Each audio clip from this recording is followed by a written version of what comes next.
Je vous invite à écouter la lecture de deux textes, très proches l'un de l'autre, deux textes du livre des Actes des Apôtres. Première lecture, chapitre 6, versets 1 à 6.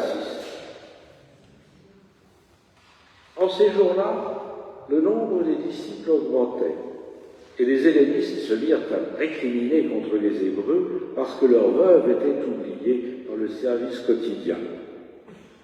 Les 12 convoquèrent alors l'assemblée plénière des disciples et dirent « Il ne convient pas que nous délaissions la parole de Dieu pour le service des tables. Cherchez plutôt parmi vous, frères, 7 hommes de bonne réputation, remplis d'esprit et de sagesse, et nous les chargerons de cette fonction. Quant à nous, nous continuerons à assurer la prière et le service de la parole. » Cette proposition fut agréée par toute l'assemblée. On choisit Étienne, un homme plein de foi et d'Esprit Saint, Philippe, Procore, Nicanor, Timon, Parménas et Nicolas, prosélytes d'Antioche.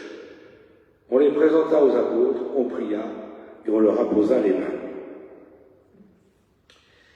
Et seconde lecture qui est juste après, chapitre 7, verset 51, chapitre 8, verset 1. Entre-temps, Étienne donc a accompli des prodiges et des signes, s'est disputé avec quelques premiers chrétiens, enfin chrétiens, ce sont pas des chrétiens. Il a été présenté au Sanhédrin, il est jugé, et ça c'est la fin de son jugement.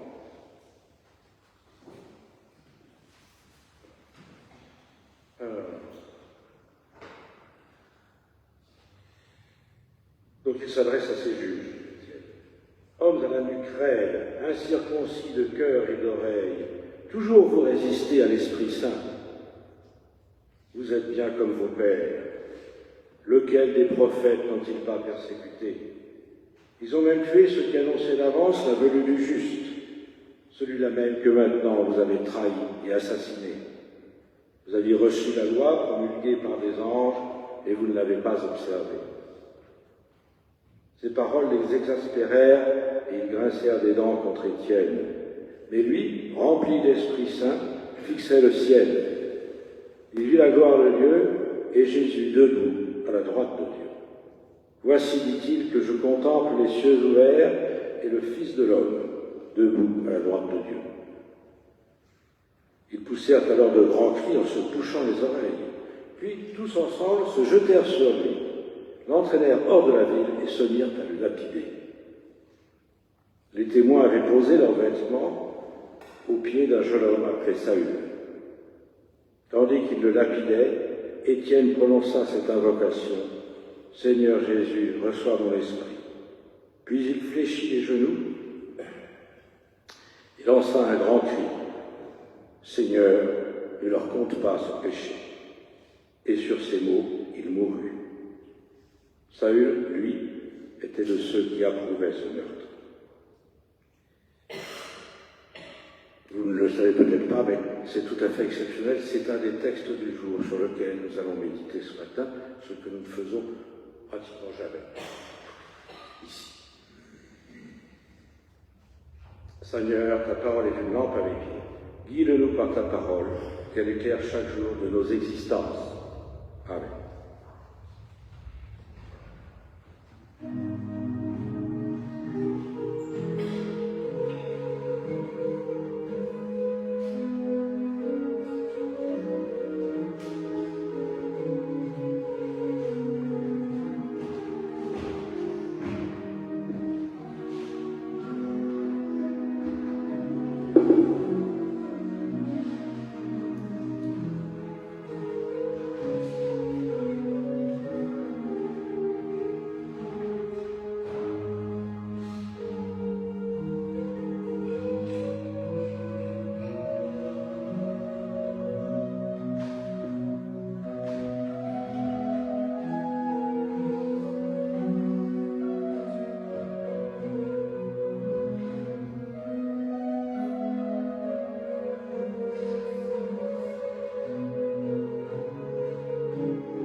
Étienne est officiellement le premier martyr chrétien. Sa lapidation est un moment fort du livre des Actes. C'est aussi presque une image d'Épinal face à l'anse, le genre de la martyrologie, qui est un genre littéraire assez malsain et sadomasochiste, si vous permettez. Une allusion au cinéma. Dans Le signe de la croix de Cécile B. DeMille, qui est un film des années 30, on voit les chrétiens persécutés. Exactement, on voit des chrétiennes en petite tenue jetées à des grosses bêtes dans le cirque. Il y a une certaine hypocrisie chez les puritains, quand même. Alors, au-delà de ce moment tragique et héroïque, on peut discerner des aspects peu connus des premiers temps du christianisme. Je vais utiliser le mot christianisme qui ne sera inventé que quelques années plus tard.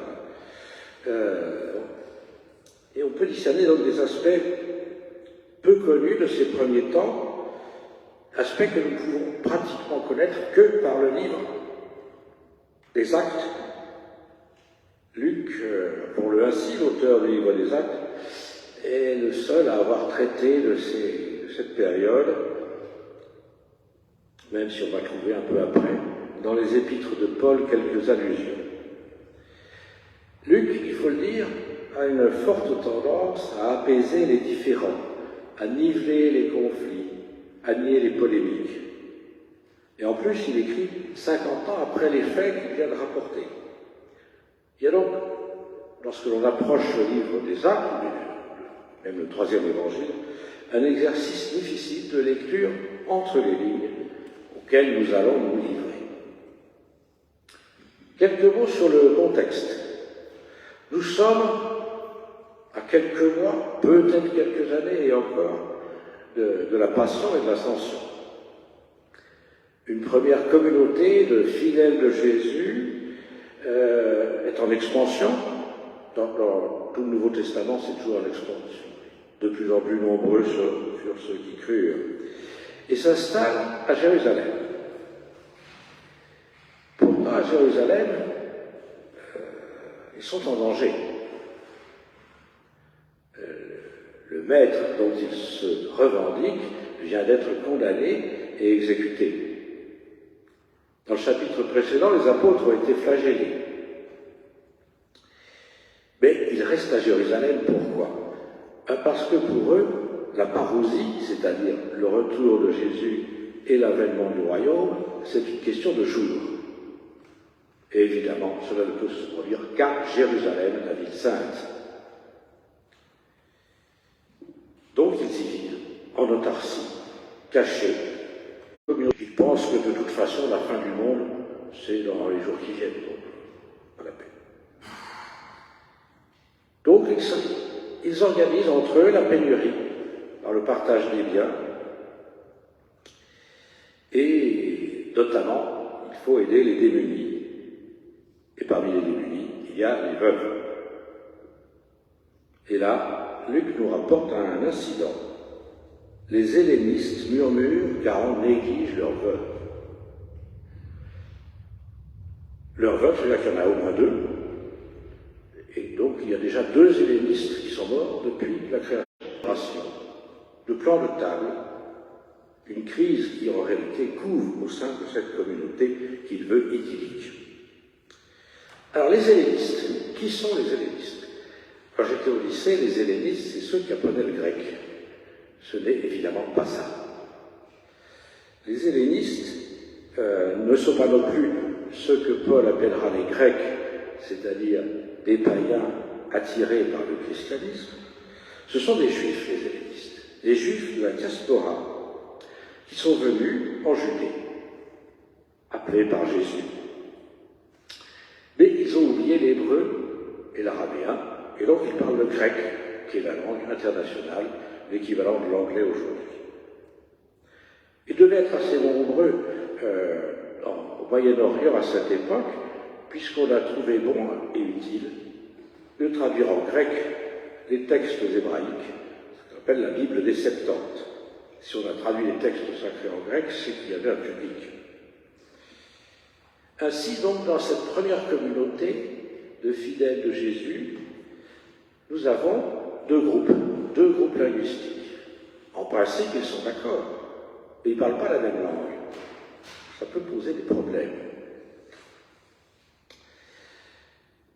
Alors, pour résoudre ce problème d'intendance, plus profond que cela, les 12 qui se considèrent au-dessus de tout cela acceptent d'introniser 7 hommes pleins d'esprit et de sagesse.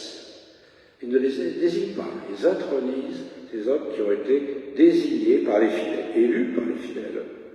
Ce sont les diacres, et ils vont gérer le quotidien. Aujourd'hui, on dirait des conseillers presbytéraux, qui sont aussi pleins d'esprit et de sagesse. Et les 7 diacres, donc, ont des noms grecs. Ce sont donc aussi des hellénistes. Mais ils ne vont pas se contenter de cette tâche de servir à table. Philippe, c'est raconté un peu plus tard, ira jusqu'à Césarée pour évangéliser, et même c'est Philippe, le diacre Philippe, qui va accomplir un acte révolutionnaire, puisqu'il va baptiser le premier païen, qui est un eunuque éthiopien. Alors, passons à Étienne. Étienne, lui, il opère, dit le texte, dans un paragraphe que je n'ai pas lu, de grands prodiges et signes. On ne saura pas lesquels. Mais ce n'est plus un simple diacre.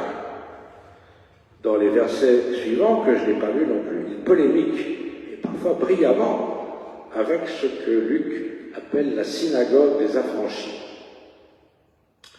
Ceux-ci, choqués d'avoir été mis en faiblesse par l'éloquence d'Étienne, organisent alors une délation avec des faux témoins qui vont soudoyer. Et Luc retrace le procès d'Étienne devant le Sanhédrin, en reprenant d'ailleurs bien des aspects des procès de Jésus. Lors de son procès, Étienne retrace l'histoire biblique du peuple juif, justifiant ainsi la mission de Jésus comme Messie et dénonçant les autorités juives qui ont assassiné Jésus. C'en est trop pour ces autorités. Il est mis à mort. Mais, différence de Jésus, il n'est pas crucifié par les Romains, il est lapidé par la foule. C'est un lynchage. Il n'est pas interdit de penser, mais évidemment, Luc ne le dit pas, que les 12 et les Juifs non hellénistes ne sont peut-être pas mécontents d'être débarrassés de ce trublion éloquent et fort en gueule.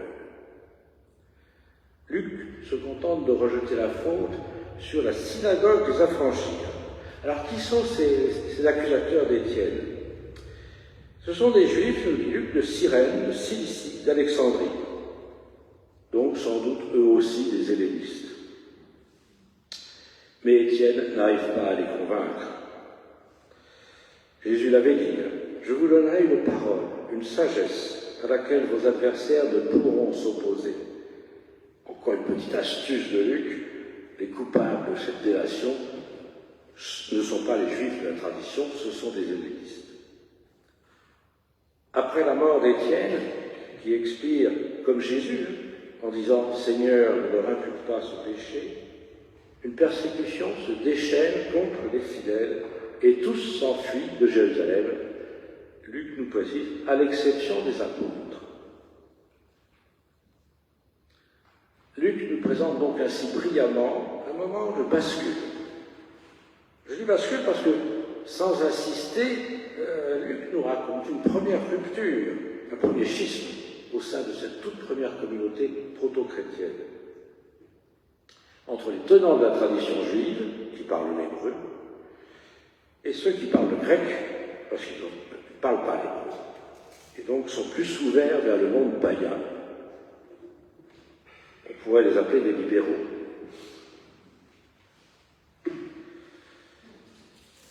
On croit que la première Église était unie et homogène et qu'après sont venus des schismes.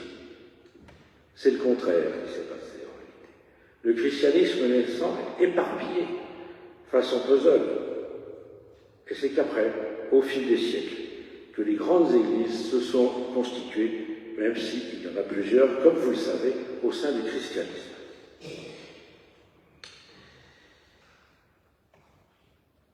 À ce moment de bascule, de schisme, de rupture, Luc, qui est un excellent narrateur et qui a très bien construit son livre, fait apparaître celui qui sera le héros de la seconde partie du livre des Actes, Saül.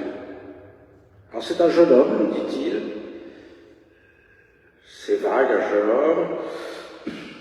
Pour ceux que ça intéresse de savoir quand Paul a pu naître, ça doit être vers l'an 15, puisqu'un jeune homme, il doit avoir moins de 20 ans lors de la lapidation d'Étienne. Donc ce jeune homme qui garde les bourreaux, les habits des bourreaux, mais qui approuve ce meurtre. Bon, Saül, comme vous le savez, après avoir persécuté pendant quelques années les chrétiens ou le christianisme naissant, va être appelé par le Seigneur, en principe sur le chemin de Damas, et il deviendra l'apôtre Paul. La figure de Paul, évidemment, domine l'histoire du christianisme. Il n'est pas question aujourd'hui de développer sa mission, sa théologie, son importance historique considérable. Il n'a pas été le seul à propager le christianisme, mais c'est celui sur lequel on en sait le plus, voire même c'est le seul sur lequel on sait quelque chose. Il éclipse tous les autres, dont nous ne savons rien, notamment ceux qui auront, par exemple, évangélisé Rome ou Alexandrie, sans que Paul y soit pour quoi que ce soit. Paul apparaît un peu comme double. Il y a le Paul de Luc, celui dont les voyages sont rapportés par l'évangéliste, et un Paul plus personnel, celui des épîtres qu'il a écrites lui-même, qu'il a dictées lui-même. Ils sont un peu différents. Luc, toujours modérateur, montre un Paul restant attaché au judaïsme, élève du théologien Gamaliel, et se rendant régulièrement dans les synagogues pour annoncer l'Évangile. Dans ses épîtres, Paul apparaît comme beaucoup plus critique vis-à-vis du judaïsme. Les Juifs d'aujourd'hui voient en Paul plutôt l'artisan ou l'annonciateur de la rupture définitive entre judaïsme et christianisme. Pour ce qui nous intéresse aujourd'hui, on note que Paul se désigne dans ses épîtres comme apôtre du Christ Jésus par la volonté du Père, ou une phrase accrochante. Le titre lui est resté dans les textes canoniques, donc Paul est considéré comme apôtre.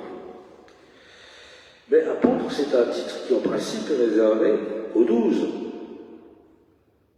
fidèles désignés par Jésus lui-même, avec évidemment la cooptation de Matthias en remplacement de Judas. Donc ces 12 qui ont connu Jésus de son vivant, en chair et en os, ce qui n'est pas le cas de Paul. Par cette revendication, cette usurpation en quelque sorte, Paul s'impose face aux apôtres historiques, avec qui, notamment avec Pierre et Jacques, il entrera parfois en conflit. Alors, Luc nous invite ainsi à faire un parallèle entre Étienne et Paul, puisque seul Paul apparaît lors de la mort d'Étienne. Tous deux ont dépassé leurs missions respectives. Étienne est devenu prédicateur, et il ne s'est pas contenté du service des tables. Cela aura causé sa perte. Paul, lui, s'est imposé par la force de son verbe et de sa pensée comme apôtre, titre auquel il n'a normalement pas droit. Alors, qu'en tirer? Je ne voudrais pas forcer la main à Luc et lui faire dire ce qu'il n'a pas dit. Mais les deux personnages qu'il met en scène, Étienne et Paul, me semblent aptes à nous inspirer. tous deux se sont mis en dehors de leurs traditions respectives. Ils se sont en quelque sorte rebellés contre les autorités ecclésiastiques de leur temps. Les fidèles de la voie, c'est ainsi qu'ils s'appellent avant de s'appeler chrétiens, qui sont en train de forger une nouvelle Église, mais en restant attachés à la loi de Moïse et à la langue hébraïque, dans le cas d'Étienne, et les 12 apôtres historiques, dans le cas de Paul. Ce sont les mêmes personnes, mais à 2 décennies d'écart. Est-ce qu'ils anticipent ainsi sur le sacerdoce universel que Luther proclamera 1500 ans plus tard? En tout cas, tous deux ont pris un chemin de traverse, hors des dogmes stériles, hors des autorités constituées. C'est le chemin qu'ont pris les réformateurs au XVIe siècle. Ceux-ci ont pu, hélas, tomber dans les mêmes travers, créer de nouveaux dogmes, instituer de nouvelles églises parfois oppressives, dresser des bûchers eux aussi. Mais Paul non plus n'était pas un libéral. Mais ils nous ont montré un chemin. Vous connaissez l'expression « Semper reformanda », l'Église est toujours à réformer. Alors continuons à affirmer notre liberté de croire comme nous croyons. Nous sommes libres, car la grâce nous est donnée. Amen.